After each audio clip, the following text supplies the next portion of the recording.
What is going on, my friends? Ryan Williams here, back with another one, and today we are going to be going through the top 5 best performing dividend stocks in my portfolio. Now, I shared my best performing stocks with you guys in another video a few months ago, but this is a subject I wanted to revisit because the market has just been doing all sorts of crazy things in the last couple of months. Like, for example, guys, my portfolio took a huge hit in September and dropped like 8 to 9%, which is insane.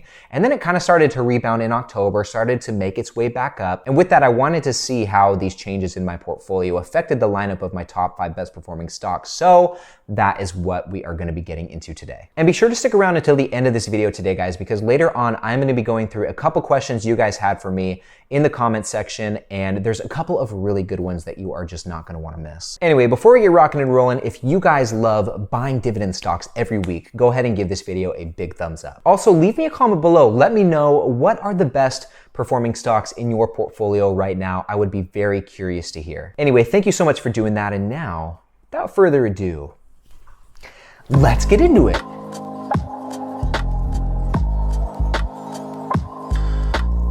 All right, guys, now before we get into my current best performing stocks, I want to first revisit what this lineup was looking like last time I did one of these videos a few months ago. So as you can see on the screen here, in 5th place from the previous video, we had WP Carey, which was at a 12.5% gain. In 4th place, we had Altria Group, which was at a 15.82% gain. In 3rd place, we had Realty Income, which was sitting at a 19.46% gain. In 2nd place, we had 3M, which was very close to 20%, 19.55% gain. And then in 1st place, my best performer a few months ago was Starbucks, which had a 20.66% gain. So I want to keep these in mind as we make our way through this video, guys, just to see how things have changed in the last couple of months. I think you guys will notice quite a difference. The first notable difference, guys, is a complete role reversal for Starbucks. So where Starbucks was the first best performing stock in my portfolio, it is now currently the 5th best performing stock. And as you can see, I have 15.318 shares of Starbucks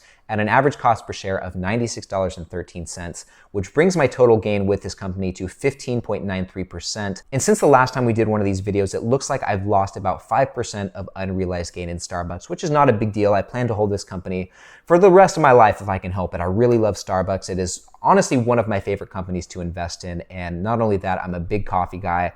I go to Starbucks like once a week, so I'm just a fan of the brand, and I'm a fan of the company in general. And jumping over to the screen, let's take a look at the share price performance of Starbucks. So in the last year, it is up 17.26%, which actually is not as much as I was expecting to see. And then in the last 6 months, guys, it's actually down 1.86%, which is also surprising to see. I haven't taken a look at this company's stats for a while, guys, so some of this stuff is going to be news to me as well. And then in the last month, this company is relatively flat, only up about 0.5%. So there really hasn't been too much positive movement with this company in recent times. I mean, like I mentioned a moment ago, my own position is down 5% today compared to where it was a few months ago. But even so, this company looks to be relatively expensive, does not look to be at any sort of a discount right now. So if we jump over to the valuation page, guys, Seeking Alpha gives it a D+ in terms of valuation, which is not too great.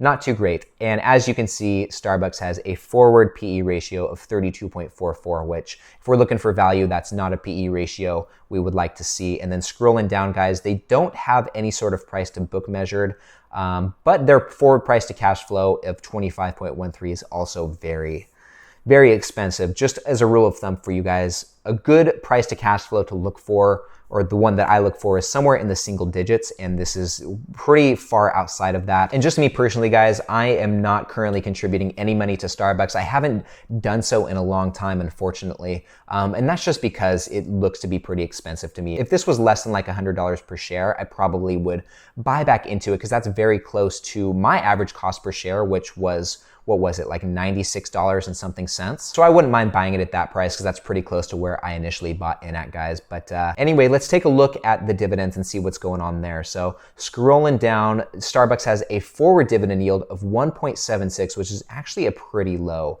dividend yield, I'm not gonna lie. And then the payout ratio, guys, is actually not looking too bad, under 60%, which is good, currently sitting at 57.06%, so that makes me happy to see that. And Starbucks does actually have a pretty nice 5-year growth rate despite the low dividend yield here. So 16.7% for the 5-year growth rate. I like to see that. And then they have a dividend growth history of 11 consecutive years, which is also nice. Let's go up here and take a look at the dividend history. So they've also been paying their dividends for 11 consecutive years, same amount of years as the growth. And then zooming out here, let's take a look at the slope.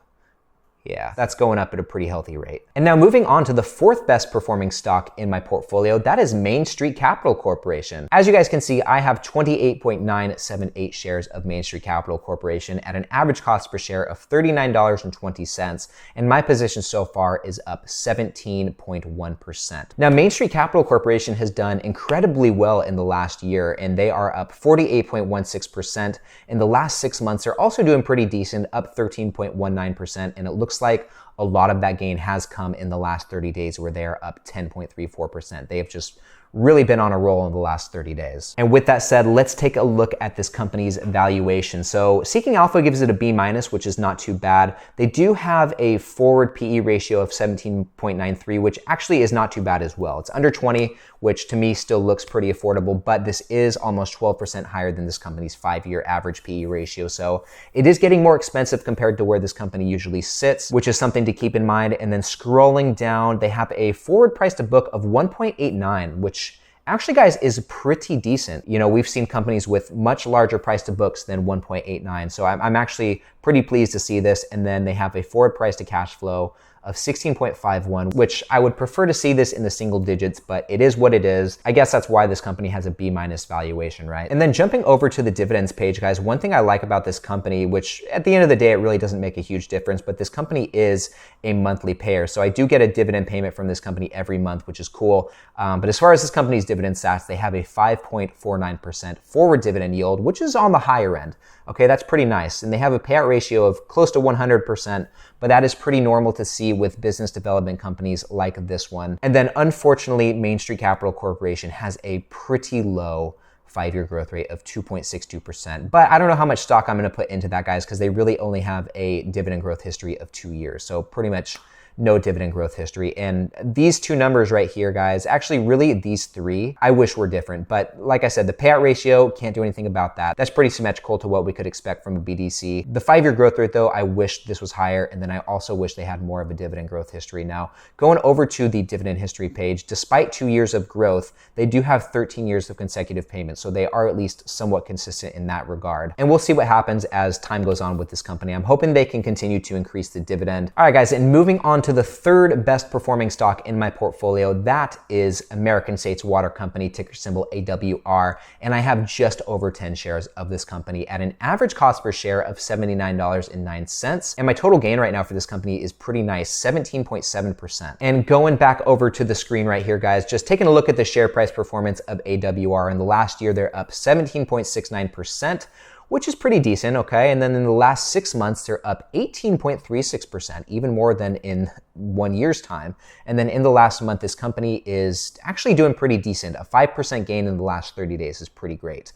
And just like Starbucks, guys, this company is looking pretty expensive. They have a 38 PE ratio, which is really high. Before we talk more about the valuation, I first want to scroll down and take a look at what some of the bulls are saying about this company. I know we didn't do that with the other two, but anyway, the one bull, I guess, here on Seeking Alpha says, American States Water is a moat-worthy utility that serves over 1 million customers, including the United States military, which is actually one of the reasons I first bought into this company, because I saw they had a handful of contracts with the military. Anyway, continuing on with this, it's a classic flight to safety play and continues to demonstrate strong growth. Well, that's good to hear. At any rate, let's go up and take a look at the valuation. And okay, that's a really bad grade from Seeking Alpha. They gave it an F grade for valuation, and we'll take a look at why. So we already know the PE ratio is super high, currently sitting at 38, which also happens to be 12.5% higher than its 5-year average PE ratio. And then scrolling down, guys, this company has a really high price to book, 5.08. Wow. And then they don't have a forward price to cash flow, but the trailing 12 months, the price to cash flow was 29.58, which is also very freaking high.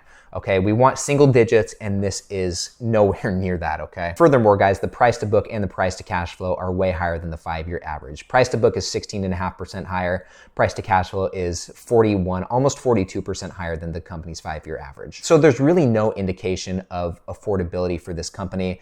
And just like with the other two, guys, I'm not actively buying any shares of this company right now. And that's actually for 2 reasons. Number one, it's pretty expensive as we're looking at right here. But also number two, I am also fine with how much of an allocation I have in this company. But anyway, moving on, let's scroll up, take a look at the dividends here. So scrolling down, okay, this company has a forward dividend yield of 1.57%, which is on the lower end. They have a payout ratio of 59.59%, which actually is not too bad. Moving on, AWR does have a 5-year growth rate for the dividend of 8.9%, which does make me happy to see. So despite their low forward dividend yield, they are growing it at a pretty nice rate here. And then they do have some solid dividend growth history, 19 years of consecutive dividend growth. And then scrolling up to the dividend history. So 19 years of consecutive growth, they have 66 years of consecutive payments. That's a long, long time. They've been paying this dividend for quite a while, guys. All right, guys, now moving on to the second best performing stock in my portfolio right now. That is from Realty Income, ticker symbol O. And I currently have 36 shares of Realty Income at an average cost per share of $59.15. And right now, my gain for this company is 22.44%, which, if you remember from the last time we did one of these videos, Realty Income was sitting in third place and the gain was 19.46%. So just in the last few months, it's moved up one position and also has gained another about 3% in unrealized gains. So this company is performing a little bit better for me. And as far as share price performance, guys, in the last year, Realty Income is up 14.16%. In the last 6 months, it's up 9.41%, which is pretty nice. And then it looks like it's done pretty well in the last month too, up almost 7% just in the last 30 days. And this stock is getting pretty close to the top end of its 52-week range. And it does have somewhat of an expensive price to funds from operation, which is what we use in place of the PE ratio for real estate investment trusts like this company. And with that said, I want to see how that is growing over time. So let's jump over to the financials page. All right, guys, now first things first, total revenues for Realty Income is going up year over year, which is really good to see them increasing their revenue as time goes on. And then scrolling down, I want to look for adjusted funds from operation here. So where is that? Okay, right here. And just like with total revenues, this is going up year over year over year too, which is really good to see, guys, because this is what they use to pay the dividends. So we want this number to continue going up so they can continue paying and growing the dividend. And that is the case with Realty Income. So I'm stoked to see that. And speaking of the dividend, guys, let's scroll up and take a look at that real quick. So jumping over to the dividend page, scrolling down. And just so you guys know, in case you're not too familiar with Realty Income, which if you are a dividend investor, or have been doing this for any period of time, really, this is a company that you'll most definitely have heard of. Realty Income actually refers to themselves as the monthly dividend company. So the forward dividend yield of Realty Income is 3.91%, which is nice, okay, almost 4%. I believe at one point it was at 4%, but this company has gone up so much in share price that it knocked it down into the high threes, which is still fine. Payout ratio, 81.72%, which is not alarming. For a normal company, it would be, but with real estate investment trust, they have to pay out 90% of their earnings to shareholders. So a high payout ratio is normal to see. And moving on to the 5-year growth rate, this is actually on the lower end. I would like to see higher than 3.46%, but this company is pretty reliable in terms of dividend growth. They have a dividend growth history of 24 consecutive years, which is good to see. And then scrolling up to the dividend history, okay, 24 years of consecutive dividend growth. They're almost a dividend aristocrat, one more year. And then they have 28 years of consecutive payments. So they've been paying their dividend for a long time. And with that said, guys, it's time to move on to the number one best performing stock in my portfolio right now. Before we jump over there, do you guys have any guesses as to what the best performing stock is for me right now? I will give you a small hint. It is in the energy sector, and I'm going to reveal it in 3, 2, 1, and that is Chevron, ticker symbol CVX, which, as you can see, I have almost 13 shares of at an average cost per share of $91.99. And my total gain for this company right now is 24.1%, which is a huge gain. This company has actually done pretty well for me in recent times. If we jump back over to the screen and take a look at the share price performance, we can see that in the last year, it is up 38.44%. In the last 6 months, it is up 7%. And let's jump over to the 1 month period. We're going to see a huge jump right here. So in the last 30 days, guys, it is up 6.5%, which is so nice. And before we talk about this company's current valuation, let's scroll down and take a look at what some of the bulls are saying. I know the energy sector can be, number one, a little bit controversial, but also the energy sector can be very cyclical and can very much have its ups and downs. But the bulls have some really good things to say, it looks like. So the first one, Chevron looks attractive as the recent results came in better than expected for both top and bottom line on the back of oil trading at pre-pandemic levels. Okay, that's good to hear. Number 2, Chevron is well positioned to be a leader in a number of low carbon energy technologies, which is good because that's one of the beefs that a lot of people have with this company is that they're an oil company and may not be able to transition to, greener pastures, but this is good to read. I want to read more into this and see exactly what they have going on. Anyway, it continues on, while at the same time generating industry-leading return on capital. Well, that's good. And then number 3, Chevron continues to trade below pre-pandemic levels, while the price of oil is 30+% its pre-pandemic prices. And actually, with that said, guys, let's scroll up here. There's one thing I forgot to mention with the share price performance. If we zoom out for the last 5 years, this company is actually relatively flat considering the period of time. It's really not done much in the last 5 years, only up 7%. And then zooming out in the last 10 years, guys, it's up even less. Up 6.65%. So this company has really not done much in terms of share price performance across a long period of time, which could be concerning to some investors, but could also be seen as a good thing depending on how serious you are about the dividends, which we will talk about the dividend in just a moment, but let's take a look at the valuation of this company. So the forward PE ratio is 13.78, which is actually not too bad. It looks like that's 91% lower than the 5-year average PE ratio of 150, which I don't even know how a company has such a high PE ratio anyway, but scrolling down, price to book of Chevron is 1.58, which is really not too bad. That is considerably higher than the company's 5-year average price to book, but still 1.58 is not terrible. Then they have a forward price to cash flow of 6.95, which is considerably lower than the 5-year average price to cash flow here. So this company is still looking to be decently valued. Seeking Alpha is giving it a C+, which I would consider pretty average, right? So I guess it's not priced too high, but it's also not priced at any sort of notable discount. So take that how you want it, guys. I personally am not contributing any money to Chevron right now. I think the last time I bought any shares was maybe a month and a half or 2 months ago. This is just not a company I contribute to on the regular. And that's also because I have a decent allocation of this company already. I think it makes up like 5 or 6% of my total portfolio. So I don't really want to have it be any more than that right now. So I'm kind of just letting it do its thing for now. But anyway, jumping over to the dividends, guys, let's scroll down, take a look at the stats. So Chevron has a pretty nice forward dividend yield actually of 4.7%. A payout ratio that's really not too bad either, 64.69%. It's a little bit high. The rule of thumb is like 60% or below is what we would consider acceptable. So it's really not too far off from that. They have a 5-year growth rate that's really not too high as well, 4.21%, and then a dividend growth history of a measly 5 years.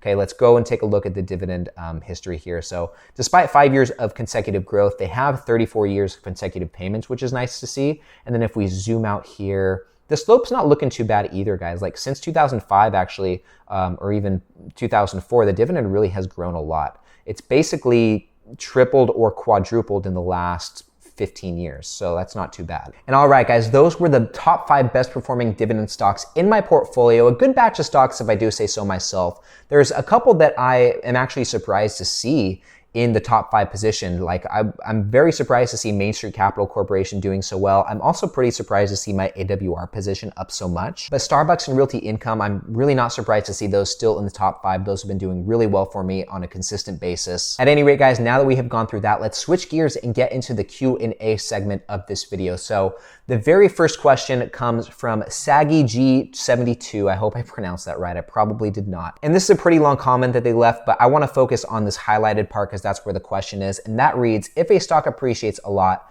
then I always have the dilemma whether to sell. Any chance you can do a video on that point and give your thoughts as to what are the conditions or what will you be looking for in order to sell a stock? Also, I'm finding that not all dividend stocks are the same. Some of them I really consider hardcore and can't see myself selling, while others are more opportunistic and I can see myself selling. Yeah, that makes sense. I'm actually kind of the same way, but to touch on your first question there, which essentially is asking me what are the conditions that I would sell a stock. There's a couple of conditions. They're pretty basic. The first of which is if a company completely eliminates their dividend. There's one stock in my portfolio, AT&T, that is going to reduce their dividend here in the coming months, but I'm not going to be selling once that happens because they're still going to be paying a dividend. And from what I can tell, they're still going to be paying a nice dividend. But if any company in my portfolio were to just completely get rid of their dividends, I would sell out of it for the time being until they decided to bring it back, then I would reevaluate buying in. That's the first reason I would consider selling a stock. The second reason has to do with the fundamentals of the company. If that were to change at all in a negative way, like a substantially negative way, I would consider selling just depending on what it was. Like for example, if Chevron was to completely switch gears one day and decide they were gonna start selling ice cream, I'd be like, I don't know if I'm too into that anymore. And to address the second part of this comment that talks about some stocks being ones that you want to hold for the long term while others you buy into for maybe some sort of short or medium term opportunity. Yeah, I get that as well. Most of the individual stocks in my portfolio I intend to hold forever. There's a couple exceptions to that. Like I'm not sure if I'm going to be holding ORCC forever. That one's just a pretty high yielder. And if something were to happen where that company, really reduces their dividend or stops paying their dividend, I would get rid of that one. Also, I just added a couple covered call ETFs to my portfolio. I added JEPI, J-E-P-I, and then XYLD to my portfolio. Those are ones I don't intend on holding forever. Those are more opportunistic investments for me. I'm just using those as a vehicle to generate some more passive income for me for the meantime, instead of having some of my cash sitting in my checking account. That's really all I'm investing in those for. But then there are other companies in my portfolio like Starbucks or Lockheed Martin or Intel or Altair Group that I really do intend to hold forever. Procter & Gamble's another good one. I really love Procter & Gamble. I never want to sell that company. But in general, I do believe the majority of the stocks in your portfolio should be ones that you consider good long-term investments and that you want to hold for a long, long period of time. So hopefully that answered your question. Now moving on to the second one, which actually came from the Dividenders Discord server, which if you guys want to join that is an awesome community of dividend investors. There's over 130, 140 of us in there right now, and the group is free to join. There's a link to join it in the description of this video if you want to check it out. But the second comment comes from there,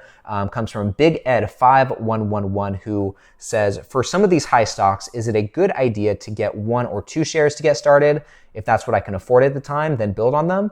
Or should I wait until I have more money to get more at one time? If so, rule of thumb, what's a good number? So Ed, that's actually a really good question. And to give you a very broad rule of thumb, it's just invest what you can and try and do that on as consistent of a basis as possible. Like whether it's investing every week or every month, whatever you can do, I would do that. And if by doing that, you're only able to pick up like 1 share of a company at a time, that's great. Like baby steps are better than no steps at all. Doing something is better than nothing at all. All right, guys, and that pretty much wraps it up for today's video. This was a very eventful video, a lot going on in this one. And with that said, if you guys have any questions for me on the topic of dividend investing or investing in general, please leave them in the comments below. Every single Wednesday, I'm answering your guys' questions, and I love doing this. It's been a lot of fun for me to hopefully help you guys out in your dividend investing journeys, because that's really what it's all about. We're all here to help each other learn. We're all here to help each other grow. And that's actually one of the, I'm about to go on a little rant here.